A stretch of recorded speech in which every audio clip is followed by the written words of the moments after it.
blaring our podcast. Nothing is sweeter than Swiftcast.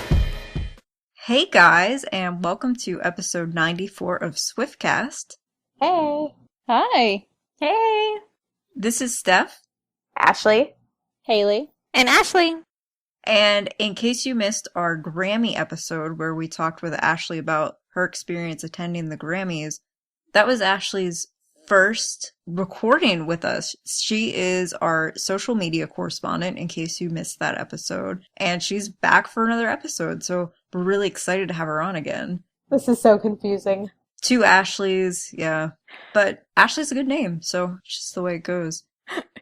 This was a really exciting week. There was so much going on. So we have a lot to talk about. Not only was the Style music video released, which we'll talk about in our main discussion later, but the new Vogue cover for the March issue was released really about an hour or two after the video was released. And tonight, Taylor was on Saturday Night Live's 40th anniversary special, which was really cool. I just don't know how anyone survived this week, honestly. It was a really crazy week. What did you guys think about the SNL skit? It was definitely interesting. So I was watching the whole show, and then I was waiting for Taylor, and she wasn't coming. And so I was on my computer, kind of looking away from the TV. I was on Twitter, and all of a sudden I see everyone on Twitter going crazy. And I'm like, what? She's not on. And she had been on in the scene, and I just didn't recognize her voice, and I didn't look over because I didn't think it was her. She did nail the voice, didn't she? She really did. She played Allison, which I love the name choice given her middle name and all. But she played Allison as an actress in the skit Californians, which if you watch SNL, that's been a skit that's been on for a while. And really, it's kind of a funny skit. They just act like it's a big soap opera in California, so they all have really blonde hair and they talk like Valley girls. And for some reason, they always talk about directions in the skit. Like how you get from one place to another, and they give specific road directions. And I never quite got that, but I always have loved Bill Hader and Fred Armisen and Kristen Wiig, and they were all in this skit back for the 40th anniversary, so that was really cool. I feel like this skit has always been a cross between a Spanish telenovela and the OC. Yeah, that's a good way to put it. That's the only way I can think to describe it. I guess I always thought, like, Bold and the Beautiful or something. That's the only soap opera reference I really have. But this skit was especially crazy because other stars like Kerry Washington, Bradley Cooper, and Betty White showed up. It was insane how many celebrities were actually involved in this. I kind of died when I saw Betty White. I did too. I just kept thinking about the Lorax when she and Taylor performed in that. Aww. And now they were reunited for the SNL skit. I love how everyone in the scene was doing these Valley Girl accents, and then Betty White just didn't even do it. And spoiler alert, Allison tried to kill Betty White's character. She wanted what was left in the will, so she tried to kill Betty White. So it was really funny just because Taylor really kind of recreated her blank space character into a Valley Girl. The crazy eyes. Yeah. No one does them better. And her outfit reminded me so much, and I've seen other people mention this too, of her Vogue cover in 2012. Well, it was that plus the hair. It was, like, identical. And the hat. Yeah, the hat, too. It wasn't the exact same outfit, but she's definitely worn outfits that were so similar to that. I would not be at all surprised if we later find out that was a Free People dress. It looks like a Free People dress. But if you have not watched that yet, go look it up on YouTube. The whole skit's about 9 minutes. Taylor comes in maybe 5 minutes in. But I think it's worth it to watch the whole skit just because of the appearances of people like Bill Hader and Kristen Wiig. Next, we want to give you some of the older tweets from Taylor that happened this week years ago. 5 years ago. Half a decade. Oh my goodness. I just had to put that out there. Well, the first one was from February 14th, Valentine's Day, 2010, and Taylor tweeted, "Japan is amazing, Japan is amazing, Japan is amazing." So I guess Japan was amazing. And I guess she would have been doing Fearless stuff there. She had to have been. Yeah. It was about 8 months before Speak Now came out. And then on February 17th, she said, about to go on stage in Tokyo. It just got way sentimental in the dressing room with Caitlin Bird and Elizabeth Hewitt. I love doing this. Aww. And then that same night, Taylor tweeted, "Wow, just wow. Tokyo, I'll never forget that show. We'll be back soon. The band and I can't stop smiling." And what's really funny is Taylor's first date of the 1989 tour is in Tokyo. That's sad. Sad but awesome for the people in Tokyo. I mean, sad that she won't have the same band as she had last time in Tokyo. Very true. And then February 18th, 2010, the following day, Taylor tweeted, "The Fearless music video is up on CMT.com, and I'm getting ready to say goodbye to Japan and hello to Nashville." I love that music video. And now, almost 5 years to the day, we have the style video, and think of how many videos have come in between those. So many. And our last tweet from February 18th, 2010 also, Taylor said, "I just used a Sharpie as eyeliner in the airplane bathroom." Wonder how long it took her to get that off. I remember her complaining about it, right? She said it was a very bad idea. We do not recommend that. Next, we want to give you the current news so you can get prepared for Taylor's upcoming dates. So we'll get right into Keeping Up with Swift. Our first piece of news is 1989 has officially outsold Red this week and is now at 6,164,000 total sales. It has been at number 1 for 11 total weeks, and Taylor has now a career total of 35 weeks at number 1 on Billboard's 200 chart. That just blows my mind. That's super crazy. So, if this is what it's at now, after just a few months, what is it going to be in 2 years? Exactly. Especially with the tour that I know is going to be bigger than all the other tours, this album is really going to, I think, live on forever and keep selling. Well, the album has already outsold Red, which was over 4 million in the US. So 1989 has already sold over 4 million in the US, and analysts have been projecting that she can sell over 7 million just in the US by the end of this year. Wow. So next is really exciting. It was just announced that Taylor is going to return to The Tonight Show with Jimmy Fallon on Tuesday, February 17th. So by the time you hear this episode, it will have already aired. But we're really excited about this because the last time was pretty amazing with Taylor being Natalie.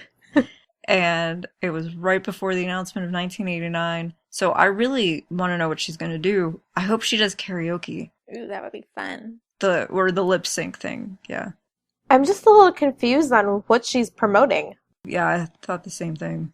I wondered at first if it was a rerun, but it looks like no, it's actually live. And Imagine Dragons will be there, and they just performed a cover of Blank Space. And Taylor loves them so much, so it should be fun for her to see them. So our next one is to go along with the release of the style music video, which we'll discuss later in our main topic. 8 new style themed shirts were added to Taylor's online store. So if you haven't seen them already, be sure to go check them out at taylorswift.com. I don't think there's ever been that many shirts themed around one song before. I know, there's so many different styles. Ha ha Ha ha. ha ha. I just don't understand why Harry Styles isn't on a shirt. Or like a paper airplane necklace shirt. Or why don't they just sell the paper airplane necklaces? That would be popular. I thought the same thing. That would be popular. I haven't gotten one yet because I can't decide which one I like the most. I really like all of them, but I was thinking about the one that's black and white that says 1989 on it. Oh yeah, I like that one. Well, I think the most exciting thing that happened this week, maybe tied with the release of the style video, but it was a little more of a surprise, was that the Vogue cover with Taylor and Carly on it came out on February 13th, right after the style video came out. That was a lot to take in at one time. I think whoever had the idea to shoot them on the cover together is a marketing genius, and that this magazine will sell more than any magazine in probably the past decade. The photos inside look gorgeous. I love how they decided to go to the Big Sur in California to do them. Well, we're going to talk a lot more about that article and sort of go into more detail on next week's episode, but definitely go check out the pictures in the meantime because they are perfect. Next, we have an announcement about Kanye West and Taylor Swift. They have plans to collaborate. I don't know if I believe him. I kind of think he was just making things up. Taylor has not confirmed this at all. He just kind of said that she wants to get into the studio and he's willing to record with anyone. I just don't know. Because then a few days later, he had this big, on Friday actually, when the style video was released, he had this, I guess, fashion show for his clothing line. And he said that Taylor said she was going to come and she didn't. And so then Taylor Tree actually had to say Taylor already had a photo shoot planned months in advance and never actually said she was going to go. So that's why she didn't show up. Again, Kanye making things up. It just seemed like unnecessary drama, and I feel bad that Taylor kind of got caught in the middle. Kanye probably just was saying, oh, I thought she was coming and she didn't, and it made it seem like Taylor stood him up or something and said she was going to come and didn't show up, but she actually had a photo shoot, so I guess that means we're getting more magazines in the future. I just imagine there was a conversation during the Grammys, during one of the, as I mentioned, very chaotic commercial breaks where he's like, Taylor, you have to come, and she's like, okay. Definitely. But not like really, more just like, I can't hear what you're saying and don't have time to respond to you and I have to go back to my seat. I think it would be interesting if they did something together, though. I can see him maybe producing or advising on one of her songs more than them actually recording together. Or I could see it being kind of like Both of Us with B.O.B., something like that, maybe. Oh yeah, that could work. Yeah, I kind of thought the same thing. I don't know that Taylor's going to break out the raps, you know? But either way, we'll see what happens, and we will definitely keep you updated. Another really exciting thing that happened this week is Taylor just continues to top herself. And no one should actually really be surprised by this, I guess. But she ended up deciding to spend Valentine's Day by inviting a fan and her whole family over to her apartment in New York City. They baked cookies and took a bunch of really cute photos with Olivia. And then Taylor even sang Wildest Dreams while they were sitting at the piano. And it was insane. The photos are so cute. And, you know, in previous episodes, I think way back when the secret sessions were happening, we said something like, what's Taylor gonna do? Start inviting people to spend the night at her house or something? Like have fan slumber parties? And here she is, just inviting a fan over to bake cookies and hang out. It's the coolest thing. This girl basically got an individual secret session. Yeah, it's really, really cool. Can you imagine hearing some Wildest Dreams too? It's so cool. She will always be able to say she was the first person to hear it performed live. Yeah, that is awesome. And this was one of the people that Taylor had sent a gift to back around Christmas, right? Right. It's just amazing how she like really keeps track of people and remembers them. Yeah, she has the best memory. I can barely remember some of your Twitter handles, especially if they involve numbers. Yet Taylor can just memorize all these Tumblr websites, which I think is even harder than Twitter. I'm always so impressed with her memory and generosity and everything. Another piece of news that happened today, actually, Taylor's childhood friend, Brittany Mack, asked Taylor to be her maid of honor in her upcoming wedding, and Taylor said yes. That was really cute. You know how there's the cliche of the ugly bridesmaid's dress and people, you know, looking bad in it and hating it? It really doesn't even matter what dress Brittany picks because Taylor will look amazing. Maybe she'll pick out some garbage bags. But I bet Taylor's never actually been a bridesmaid or a maid of honor, right? This probably will be her first time. Can you imagine the bachelorette party that she'll throw? Oh, goodness. And the bridal shower? Oh my goodness. I mean, Taylor has an exquisite affair just to have someone over for dinner. What is she going to do for an entire bridal shower and bachelorette party? It will probably be amazing. She'll probably bake the whole cake and a million cookies. She'll probably give everybody gifts. She'll probably make the entire wedding cake. And it would be the most beautiful wedding cake ever. And she'll probably do so many creative things for decorations for the wedding. Do you think Taylor has a secret Pinterest where she's planning all of this? Oh, that would be amazing to see. I bet she does. I mean, that's where just so much inspiration is, and we know she loves being online these days. I can't imagine she's not on Pinterest. She'll probably paint paintings for everybody. For every guest at the wedding. I wonder when the wedding is and how it lines up with her tour schedule. Yeah, that's a good question. I don't know. She's gonna be one busy lady this year. I think Abigail has had a boyfriend for a while, so I bet Taylor would also be maid of honor for that if they ever got engaged. That would be awesome too. I would bet that for Brittany's bachelorette party, Taylor takes the whole bridal party somewhere out of the country. She'll probably take them to like Tahiti or Bora Bora or something, or some obscure beach that's gorgeous. That the paparazzi can't fly to. Well, next we have some upcoming dates that we want to remind you of. So you can mark them in your calendar and get ready to set your DVR or find a live stream. So we'll run those down for you right now. Coming up pretty soon on February 25th, I feel like we've been saying coming soon for a while, but it's actually about a week away, the Brit Awards. And we do know that Taylor is performing, and I definitely think she's going to perform style. And she's also nominated for International Female Solo Artist, and I'm pretty sure she's going to win. Yes. And then upcoming on March 29th is the second annual iHeartRadio Music Awards. And she is up for Artist of the Year, Song of the Year for Shake It Off, Best Lyrics for Blank Space, and Best Fan Army, which is fan voted. So we Swifties need to vote. I don't remember. I see it says second annual, but I don't remember these awards from last year. She did not attend last year, and it was, I think, only broadcast on YouTube, so I don't think it was on TV or anything. We'll see if she goes this year. Next, we have some Swiftie problems for you this week, and our first one comes from at LEGFancom. Her problem is that she still has no Taylor Swift tickets. Swiftie problems. It's a problem. That's a big problem. Sometimes there are limited releases, though, or sometimes Swifties can't go and sell tickets for a reasonable price. So just keep looking. Our next Swiftie problem is from Cinematic Heart. Their problem is, I played 1989 so many times in my car that my CD player won't recognize it anymore. Swiftie problems. Time to make the official sales 6,164.1. Our next one is from Shades of Tay Gray on Twitter. When you can't decide what to do for your homemade tour shirt and the pressure is on because Taylor Nation wants a picture of it, Swiftie problems. I want a picture of it. And our last one comes from Jen Fearless 13. Having to wait until September for my concert, Swiftie problems.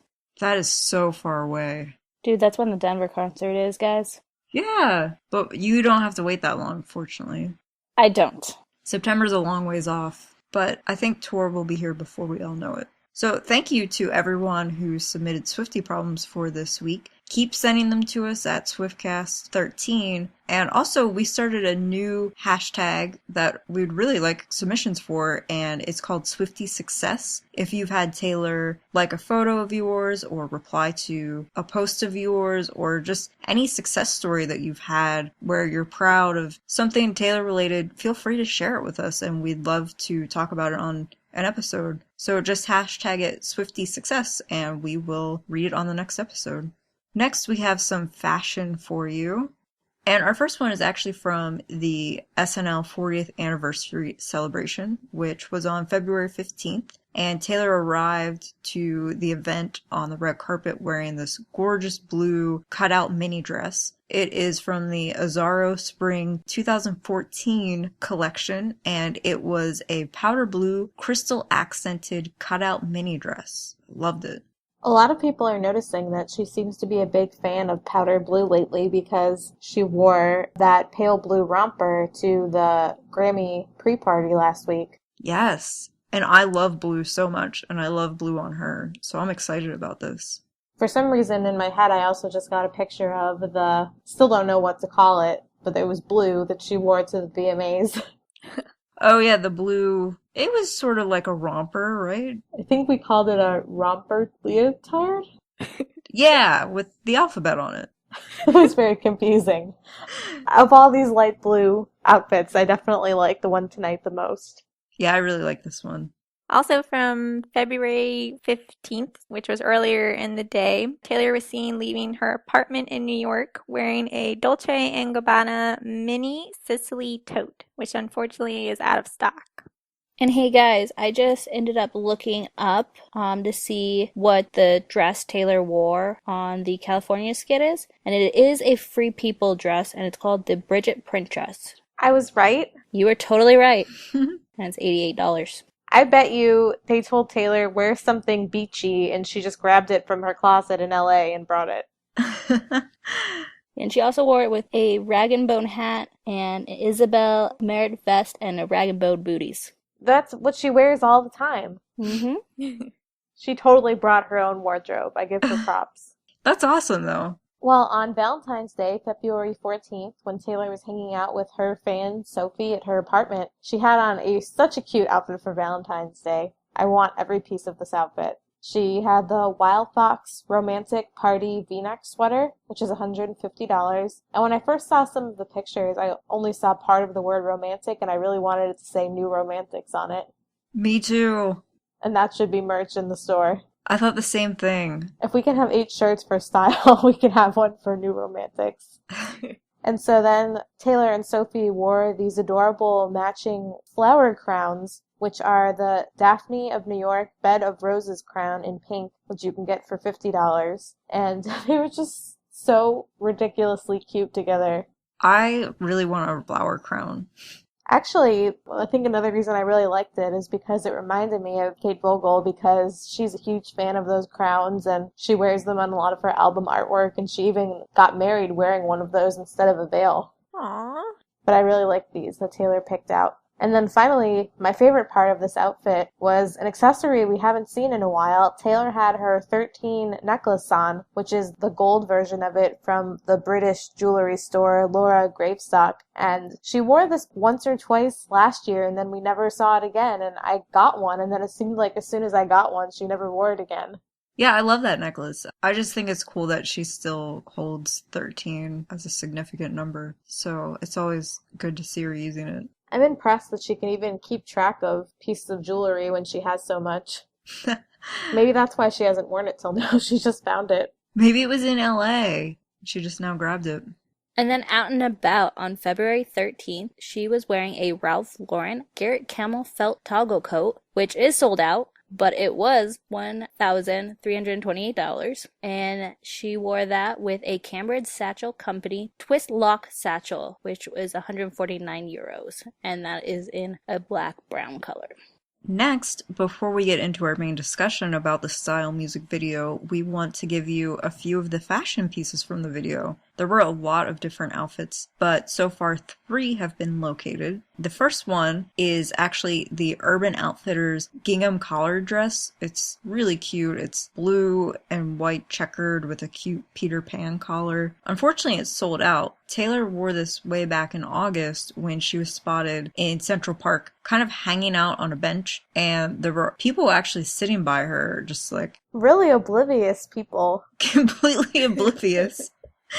I remember talking about this on an episode, like, I do too. Like, do you know what you're sitting next to? Not just Taylor, but the fact that she was listening to music and probably was listening to 1989. or maybe even style, because the way that her hair is styled in this portion of the video, I really believe that it was filmed that day. Maybe it was just a little video clip on her phone and they decided to throw it in. I don't know, but I don't think it was filmed later. I really think it was actually filmed in August, that portion.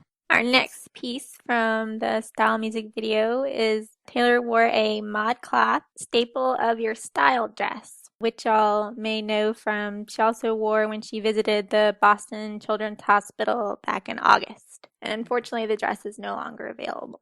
I was so mad. I really wanted that dress. Yeah, that's the black one with all the different colored dots. And again, I really think that that portion was also filmed back in August. I hope she explains that at some point.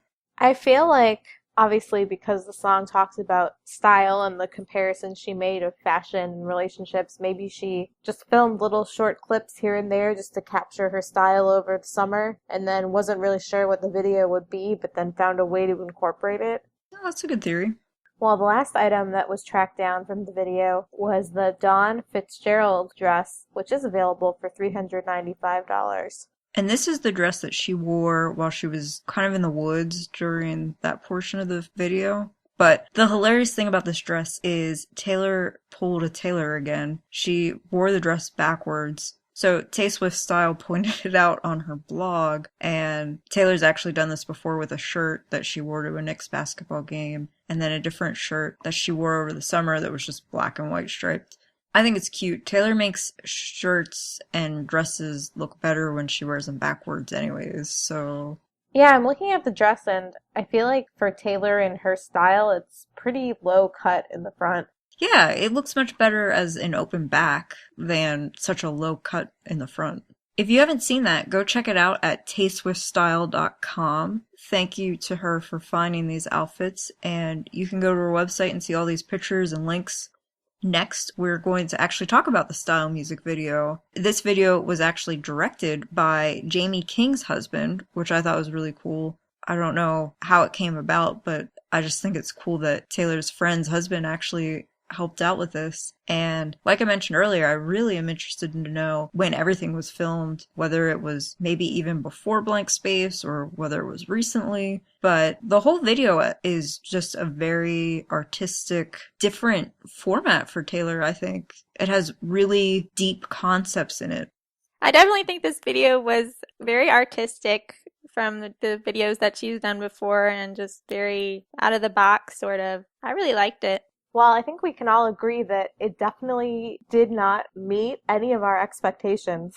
Well, actually, you thought Harry Styles was going to be in it. I was joking, but I really did think that it was going to go a little more along the storyline of the song and show more scenes of a relationship. And I don't know, I guess I just pictured more of an indoor apartment scene and less of kaleidoscope images in the woods. Yeah, I guess I thought maybe it would have been more of a narrative format than this artistic format, but I think what she did with it was interesting, and she was just trying something new. I think people either love the video or hate it. One thing I noticed is a lot of people think the video would have worked better for a song like Wildest Dreams. Somebody on Tumblr actually made a video, kind of reordered the Style music video and set it to Wildest Dreams, and it looked really cool. I really liked it. I think that the pace of Style is pretty fast, and the pace of this music video was a little slower. So I think people thought it would match up better with Wildest Dreams. But then I can also see that while Style is a faster paced song, it's not necessarily a happy, upbeat song. So maybe she wanted something slower to reflect just the sadness of the song. But it's not sad because they come back every time. But in real life, we know that they didn't come back. True. Well, that we know of. I don't really mean that, but I really like the Wildest Dreams video that person put together, and I think that we should take that into the official video of Wildest Dreams and demand a do-over video for Style. So did you guys know that the guy in the Style music video is actually Sarah Hyland's boyfriend? I didn't know that. No, I only knew that he had two different colored eyes. So is this a new thing for Sarah? I think so. I was reading it in an article. Oh, okay. That's nice of her to let Taylor borrow her boyfriend. She's borrowing Jamie's husband and Sarah's boyfriend. She's stealing all the men in Hollywood. Well, one thing I'll say about the video is, on other episodes, I think we've probably mentioned that Style is very much an 80s sounding song. And I think Taylor really reflected the 80s music video style. Back in the 80s, there were all kinds of just really weird, maybe not weird, but just really artistic, out-of-the-box music videos. And a lot of parts of this video reminded me of that, especially the eyes and the faces being imposed on different things throughout the music video. Just reminded me of the style, no pun intended there, of the way music videos were back then. So I think in a way she was just trying to pay homage to that 80s era, and I thought that was cool. I agree. It really makes me, I guess, question everything that I thought was pretty likely for the tour performance. That's a good point. I really, after seeing the music video, have no idea what's going to happen. And I guess we might have a clue soon after the Brit Awards. Well, yeah, that should give us a clue because obviously she can't recreate this video really in a performance. that makes me even more excited for the performance because I really have no idea what to expect. I mean, she could have, a video screen with these types of images, but I really think it has to kind of have a different take. Yeah. One of my other friends mentioned that a cool thing about this video is how there are all these different broken mirrors and they're just kind of throughout the music video. And none of the mirrors ever fit together. They're all broken and they can't fit together as a whole mirror. And so it seemed kind of symbolic of they keep crashing down, like the mirrors are breaking and they can't fit back together. And I was just so impressed by my friend's thinking because I didn't think about that at all. I just was like, oh, there's all these mirrors. This reminds me of Highway Don't Care. She's in the rear view mirror and she's in all these other mirrors like on the ground.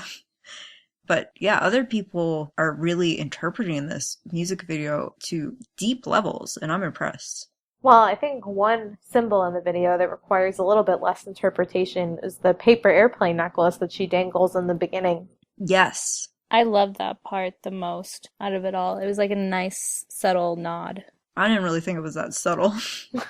But I liked that part. It caught my attention immediately, but I was a little disappointed because I'm already seeing all these articles kind of bashing Taylor. Well, maybe not even the articles bashing her, just articles saying, oh, Taylor made this music video about Harry Styles. And then I read these comments of people who just bash her and say, why can't she get over this? This was years ago. Why does she have to bring all this stuff up? What is wrong with her? Even though she's not saying anything bad about him in the song at all. Not at all, no, but people don't listen to the song and they just read the headline and then make a nasty comment. And that annoys me. I like that she included it though. It kind of makes everything connect together.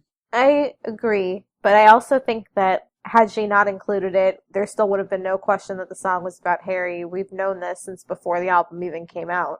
Yeah, the article still would have said Taylor made a music video about Harry Styles because the song is called Style. So you're right, the same thing would have happened with or without the necklace. But I just noticed a bunch of articles pointing out the necklace specifically and then just people who don't know anything commenting about it and bothering me.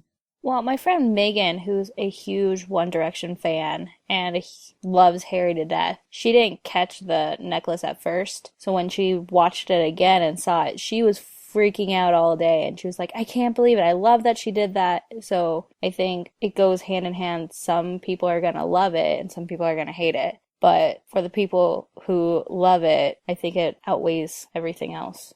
Well, I think we can all say now, before there ever is an Out of the Woods video, if there is, that the two paper airplanes flying in that song have been well explained at this point. Yes. That's a good point. I saw something on Tumblr that I really liked. I just want to mention it really quickly. It's from It's Just in Your Wildest Dreams on Tumblr. And they wrote about the music video. They said, the music video has currents and clear blue water, like This Love. And then they have the scene with the guy and Taylor, and they're, just hanging out. And that reminded this Tumblr user of Wildest Dreams. And there are a lot of, as we mentioned earlier, just her staring at the sunset in a dress, which also reminds people of Wildest Dreams. Then the whole paper airplane necklace, and she's in the woods, is symbolic of Out of the Woods. And then there's a lot of storms and lightning and rain, which reminds people of Clean. So then this Tumblr user wrote, Taylor is clean, but she misses it. She's a genius for pretty much incorporating all these different elements of the different songs throughout the whole album into just one video. I guess that explanation kind of makes me feel a little bit better about sort of the jumbled nature of the video. When you think about it, it really does incorporate so many different elements from the whole album. I would love for her to do an interview where she was just like, haha guys, like that wasn't what I was doing at all. I really don't know. I really want to hear her talk about this video in an interview. Does anyone know, because I didn't see it on TV, if she actually said anything on GMA? No, it was just like she introduced it and then they played the video and I didn't see anything after that. She really should have done one of those MTV video premieres where they sit down and interview her. Yeah, I want to know more about the filming of it, the editing and technical aspects of it. There's so much more to this video. I really hope we get behind the scenes. Maybe we will on tour. Or the 360 thing for Blank Space. Can't we have that for this? That would be cool. So, before we recorded this episode, as you guys probably remember, Style is Nate's pretty much favorite song on the album and has been since before it even came out. And I said, do you have any opinions on this video you'd like to share on the episode? And he said, haha, actually no. I think he was very surprised by the video. I think either people really love it or they're just not that into it. And for me, it's kind of a mixed bag. I liked a lot of elements of it. I like that fans are really thinking deeply about it and coming up with all these cool analyses of it that I never thought of. And I like how it reminds me of different music videos. Like I said, it reminded me of Highway Don't Care and Safe and Sound a lot. That was cool. It just, for me, it wasn't what was expected, but Taylor always likes to surprise us, so can't fault her for that. I think that I just wish that I wanted to watch it over and over again. I agree with that. With Blank Space, I watched it over and over and over again. And with this song, I have watched it multiple times, but not quite like I did with Blank Space. But even when I think about other music videos, I don't know that I actually watched any of them as much as I watched Blank Space. I really, really love that video. Even like Trouble was kind of a different direction for Taylor. It was like a cinematic music video for her. And I loved it, but I didn't watch it a million times. I watched it a lot, but I kind of wonder if she took the same approach from I Knew You Were Trouble and had like a whole monologue story in the beginning and then went into the style music video, if that would have given it a different view. yeah, that's a good point. When the video starts, how there's no music at all, I actually thought she was going to do something like Trouble and start talking. Yeah, I agree. Like I heard silence and I was waiting. I was like, maybe she's going to say something. And then I started hearing Yeah. yeah. I do love that opening scene, though, how it's her face and then the little opening where he's standing on the beach kind of forms her face. That's really cool. Yeah, definitely. That's an awesome scene. Yeah, it must have taken a long time to edit everything for that, and I definitely give them a lot of credit for that. Yeah, I really just want to know more about it. I hope we get to hear something from Taylor or the director or anyone. Well, no matter what you think about the video, it is guaranteed to be a smash. It's already had over 10 million views just in less than 48 hours. Keep watching it and enjoying it. Let us know what you think about it. And if you have any really cool analysis of it, we'd love to hear it because I just don't think I'm thinking out of the box enough. And I would love to hear what other fans think. To get in touch with us, you can tweet us at Swiftcast13. We're on Taylor Connect at Swiftcast13. You can email us at theswiftcast13@gmail.com. We're on Facebook at facebook.com/theswiftcast. And you can also visit our website, www.swiftcast13.com. And also, please remember to press the subscribe button on iTunes so that all episodes will be downloaded for you automatically. Finally, what do we think Taylor will do next week? Well, it's a little early for Easter presents. Oh, that was what I was going to say. I was actually thinking about that. Well, I guess we'll have like Leprechaun Taylor first and then Easter Bunny. Exactly. I think she's going to send out some clovers. Maybe she'll send people literal pots of gold. I'm sure she has some in her house. It would be kind of cute if she does gifts this month, if she played off of Lucky 13 and St. Patrick's Day. Yeah, maybe not only will she send pots of gold, but she'll probably send out lots of 13s. Maybe she'll send people the 13 necklace since she just rediscovered hers. Oh, yeah. That's all I've got. That's what I was going to say, too. Yeah, I actually thought she was going to start with the eggs now. Are there bunny emojis or is there just an Easter egg? I didn't see an Easter egg. I've seen bunny ones. There's two different ones. There's a real-looking one, and then there's a cartoony-looking one. Oh, I bet she'll use the cartoon one. Yeah, I've seen the cartoon bunny. But it would be nice if there was an egg. She's just gonna go to fans' backyards at their house and like make an Easter egg hunt without them knowing. And then she'll probably set up, well, hopefully she'll go somewhere where it's warm and like set up a campfire for them and sing songs or something. All of this seems totally possible to me now. Have like a camp out. That should be the next thing. You really never know what she's going to do. She just continues to top herself. I love it. I can't wait to see what she's going to do next, but I really don't know. I think, though, she probably is going to be busy this week doing meetings for finalizing tour details, getting things ready to go. And I think rehearsals will begin by the beginning of April. So I'm really excited. She's also probably busy hand engraving bridal shower invitations. Probably already, yeah. She's probably getting all of that stuff ready for Brittany. Well, no matter what happens, we will keep you up to date next week, so be sure to tune in for episode 95. We're almost to 100, so we will be back next week with episode 95. For now, this has been Steph. Ashley? Haley? And Ashley. And we will see you next week. Thank you guys for joining. Bye! Bye. Bye. Thank you for listening to this episode of Swiftcast. Visit us on the web at theswiftcast.com. The theme song for Swiftcast was written and performed by Sydney and Chuck. Swiftcast is not directly affiliated with Taylor Swift, Big Machine Label Group, or 13 Management.